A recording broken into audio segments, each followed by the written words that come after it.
আমাদের এই কলের সামনে লঙ্কা গাছ আছে, তাতে ভীষণ পরিমাণে লঙ্কা হয়েছে। তা আজ লঙ্কাগুলো তুলবো। অনেক দিন হয়ে গেছে আর লঙ্কাগুলো অনেক পুরুষ্টই হয়ে গেছে। আর ভিডিওটা করছে আমার মা। আমার মাকে বোঝাচ্ছি, মা দেখো লঙ্কাগুলো কত পুরুষ্ট হয়ে গেছে, মানে খাওয়ার মতো উপযুক্ত হয়ে গেছে। এখন লঙ্কাগুলো তুলছি, দেখো অনেকগুলোই লঙ্কা হয়েছে।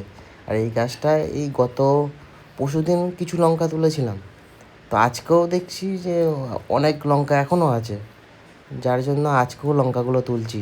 আর লঙ্কাগুলো ঝাল প্রচুর, আর দেখতেও খুব সুন্দর লাগছে লঙ্কাগুলোকে। দেখো, তাই ভাবলাম যে একটু মাকে বললাম, মা একটু ভিডিও করো, একটু বন্ধুদেরকে শেয়ার করি আমাদের গাছের লঙ্কা। আর এই যে উপরটা আছে, উপরটায় হচ্ছে তোমার শশা গাছ লাগানো আছে, শশা, তারপরে হচ্ছে তোমার এই লাউ শাক, তারপর হচ্ছে ডাঁটা আছে। দেখো লঙ্কাগুলো দেখো পড়ে যাচ্ছে,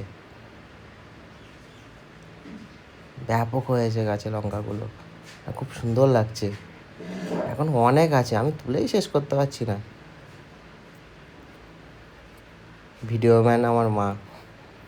এই দেখো লঙ্কাগুলো, দেখো লঙ্কাগুলো সাইজ দেখো,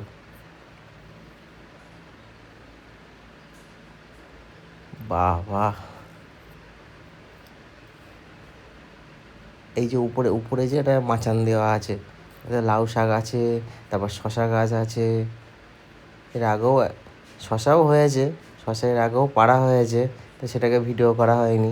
আজকে মনে হলো একটু লঙ্কাগুলো তুলি, বন্ধুদেরকে দেখাই, তার জন্য ভিডিও করছি। মাকে বলছি, মা দেখো কত লঙ্কা, দেখো বন্ধুরা কত বিগ সাইজ, খুব সুন্দর লাগছে।